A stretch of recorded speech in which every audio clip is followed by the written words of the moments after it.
So I'm installing this pickup in the ukulele. I noticed that there wasn't any on YouTube, so I have no direction here. I'm just going to wing it. What I did is remove these little strings right here, pulled them off to the side so I can get in the sound hole, and I'm going to cut this right here. I'll show you when I get closer to that, so I can put the jack in there. I put a little tape on there. That's just to keep it clean. I mean, and you decide where you want to put your hole. I'm going to put mine right about there because that's where I mount my strap. A 1/2-inch bit that I'm using. And you can see I'm just going really slow. Well, unfortunately, the hole that I drilled right here goes into a block system that runs the whole length here, which makes sense because when these strings are all along, it has a lot of tension, so it makes sense that that bar is right there. It actually runs the whole length, so don't drill in there. I took this skewer and I shoved it inside the hole. I noticed that there's a bracing that goes along this whole edge in here. But right when it gets down into that corner, it gets thin. So that's where I went. And now come through. And then I just put a string line in here. I put it in the hole there. And then pulled it out here. I'm gonna go ahead and attach the jack to it. How convenient, the jack has a hole in it, so I can put the line through there. And I'm gonna basically just pull it in right now. So I've installed the jack, and it seems like about 3 inches, I would say. In fact, I would probably even put it up here. I had to do a little bit more drilling. I'd probably put it about 3.5 inches up here. And I think that's going to be fine for the strap. But just remember, don't drill here, because the support rod for this whole, all of these strings, which is probably many thousand foot-pounds on this part right here, that is about 2.5 inches there. So I'll be filling this hole later. I probably won't put that on the video, but jack is installed. It's real sturdy. I'm going to put the piezo pickups in now. I just unscrewed this, so I'm going to take this off so I can reach in here a little bit more. Oops, I might not get that on video because I have to lift them up carefully. Anyway, I'll let you know when I start putting the pickups in. So I've pulled this off, and I'm just going to set it aside, and that's what they look like underneath. When I set that down, they'll all pop up, like pushing your fingers down. And those are the dampers right there. This is all custom. Yours won't look like that. This has been customized to be a D and a G diatonic. So that's a little custom. I'm not going to do anything with springs. I'm just going to leave them there. I just needed more room to get in here with my big fingers. I've got a pretty large hand. Anyway, I'm going to try and slip these things under. I'm probably going to see if I can space one here and one in the middle and one in the high strings, so I can get the bass, the mid-range, and the treble all on separate piezo pickups. So I'll let you know how that goes. So I can feel a brace right now, and I'm going to take my hand out, but it runs right along here on the inside. So I'm going to try and set it right above the brace there, close to the sound hole on this side, and it's about as far as my fingers will reach anyway. And it's not like a guitar, so the hole is pretty tight. But if you can get your 2 fingers in there, the 2 longest ones you can get, and kind of just push it up and press on it. You can't see, but my inside fingers are pressing hard on there. It's a tight hole, but it'll fit. This last one's a lot easier because you don't have to reach as far. But anyway, that's on there really good. So now I'll coil these up. I forgot to mention, since you've after putting the pickup, that jack in, I I vacuumed out this thing pretty good because there's a lot of sawdust in there and you want to make your connections fit really well. So I just wanted to mention that. I forgot to mention that. Now, I don't know exactly how I'm going to do this, but this gets mounted underneath in here somewhere. And I'm going to coil the wires up and then zip tie it, and then the zip tie gets connected around there. Once I figure that out, I'll kind of see if I can take a picture of it. And I think this is a kind of important part too, because you don't want to have things vibrating around in there. You notice also that when I coil the wire, where the connection is in here, where the 3 meet the 1, I didn't bend that. I wanted to leave that straight.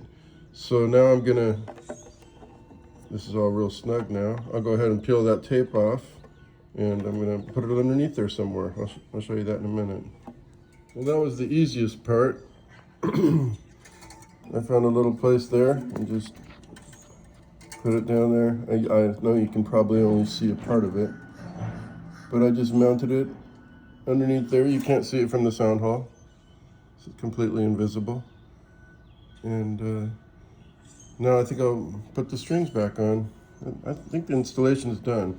One other thing that I didn't mention, that I probably should have mentioned, is that before I pressed all those adhesive pickups on, I tested it just to make sure everything was working after I installed this right here. So yeah, I'm gonna put the strings on and put her back together, and we'll give it a try. It's looking like a really clean installation. And as you all know, strings are really expensive to replace on these. But luckily, unlike guitars, we're not putting our fingers on the strings, so the oils aren't collecting on the strings, and that helps them last a lot longer. But anyway, this is how I put the strings back on, because you can see they all maintain their shape here. So I got this little metal skewer thing, and I just pull it. It's just hard to do one-handed, easier to do two-handed, but I just pull it, and I put it in that hole there. If I can, there you go. Oops, I guess I didn't show that to you. Maybe I'll show it to you in the next one. But anyway, now that string's ready to go, and I just lined it up. Well, for me, that was the hardest part of the whole thing. But anyway, I'm gonna put the cover back on with all the cord pads. I figured I'd show you this, and I would recommend anybody, any guitar player that wants to play music with other artists. Remember that this is a harp. And they call the harmonica the mouth harp. And if you've ever seen harmonica artists, they always have a suitcase with them, and their harps are in their harmonica or harp, interchangeable, are in different keys. So what I did is I customized these right here, and you could buy this stuff for pretty cheap. If someone wants to know, I can probably find the links for them. But anyway, I just write down what these are, because sometimes when you're putting these things off, they'll come on, they move on you. So I always write what it is on the side. Anyway, I would highly recommend going diatonic to any guitar player or any harp player that's going to be playing with other in a band. Anyway, what you do is you just take these bars and you just put them on the corresponding holes down here. So you'll see I'll take this one right now, and I will put it in that hole. Put it in that hole right there. Obviously, I'm not a professional at this, and then I'll take the next one, and I will put it on that hole there. Let's see if I got 2 of them here. And that'll slide down in there, and they'll slide down on the corresponding ends over there. And I'll just do 1 or 2 at a time and just drop them right on the spring there. Oh, you know what? I forgot to mention, and I'm going to mention it right now. When you take your cover off, you'll see all these springs here. It might not be a bad idea to put tape along here. Just put a piece of tape on there, just to hold the springs down so they can't come loose while you're moving it around and hook it up. So now that I have the cord bars down, I'm going to go ahead and put the cover on. Everything's seated well. All the springs are working good. And we'll take it from there. So I'm putting the cover on, and one thing I wanted to advise is go ahead when you're putting the cover on, put all of the screws in and get them in the holes, and don't tighten it down because this plastic piece will kind of pop up if you put one side in and then the other side, you know. So just put them all in, just a little bit, and beware also that you're going into aluminum there. So be careful not to tighten it too tight. You don't want to strip them. So for this, I just use a manual screwdriver so I can feel my torque and be real careful. So now I'm going to tune the strings. If you did not customize your Autoharp, then you can use these digits right here and just tune to those notes. This is diatonic in D and G. So what I do is I keep this. I built this in an Excel sheet. I don't even know if I have this still. I might. I used to have them in all different keys because I have a lot of different harps. But anyway, you can see up along the top line it says string, and I have 1 through 36, and then these are the chords in that key, in the key and of B and G, and you can see that when you can lock these when you're playing a C chord. These are the chords right there, or the notes. But some of the notes in the key of D, like in the key of D, you wanna lock. You wanna press on this one right here. You wanna lock that that's in a G chord. Press those buttons. Anyway, you know what I mean. If you're playing diatonic, my main point was that you got to keep one of these in your case or somewhere in your phone or something. I probably should keep it in my phone now. I made this a long time ago. But anyway, so we'll get to tuning it right now. I just hooked the tuner onto one of the pegs, and then, you know, I started the bass note right down here, and I just see where it is, and that's supposed to be a G according to my chart.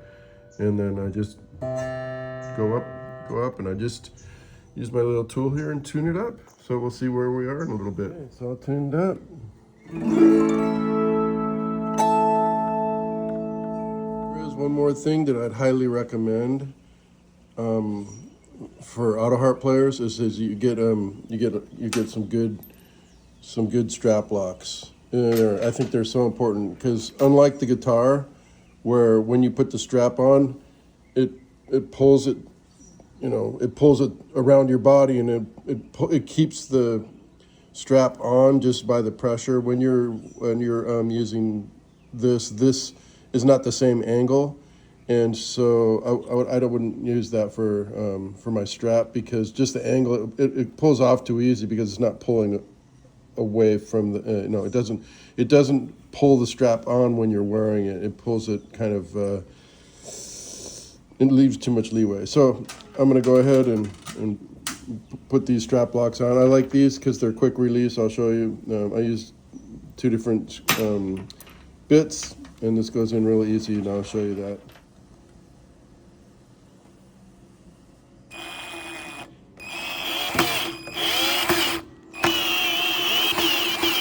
When I am working with power tools, I make sure that it has a torque setting on it, and I have this set for 1.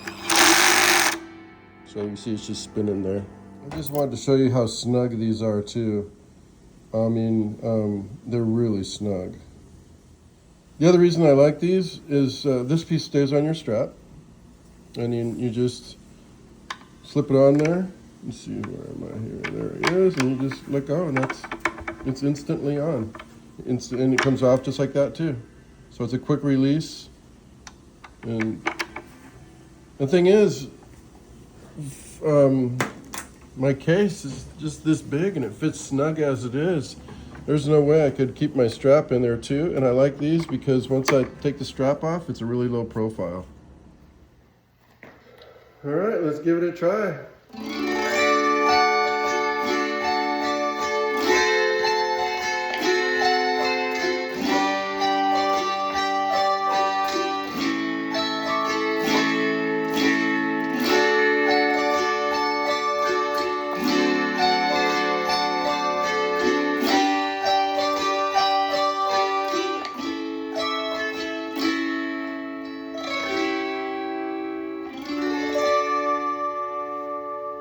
Sounds pretty good. Got the lows, got the mids, got the highs. Bass, treble, and bass, mids, and trebles.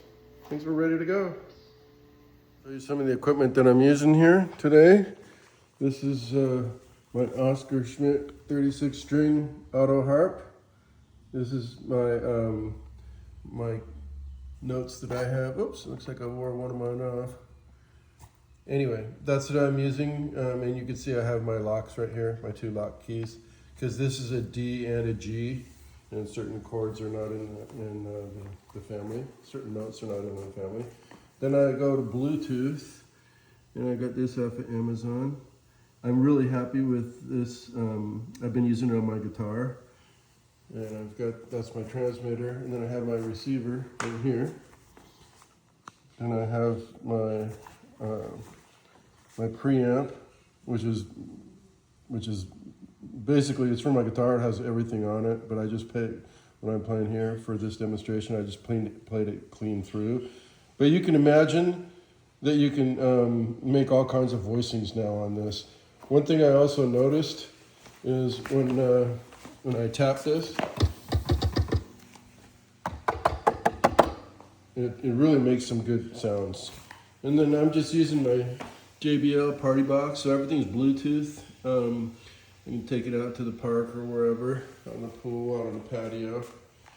And so I line in, line out, line in. There's also a place for a mic if you want. I'm really happy with all this equipment. I got most of it except for the JBL. I got that at Sam's Club. And the rest of the stuff I've got off of the Amazon, except for my Autoharp, which I get various ways. I have a few Autoharps in different keys and stuff. But anyway, I hope you enjoyed the photos. One last thing I want to share with you, mistakes and things that I learned. I'm just going to go over these again. There's a piece of wood right in here that holds this, and that's a lot of tension there, so it makes sense. So I first drilled a hole here, because that seemed logical, but it wasn't. And then I had to move it up, because that's where you can go in without the wood. Second thing, I put a new strap lock on here, because when you put your strap here, it's not like a guitar, so it kind of wants to pull off. So I got this strap lock. These are really good strap locks. Plus this makes it so it can fit in the case, because I can't fit it in the case with my strap. Another thing that I learned is where to put the strap on this side. I first put it down here, and that made the Autoharp fall away from my chest. So I relocated it up to here, and now it's really comfortable for me. So let me know if there's something that I can help with.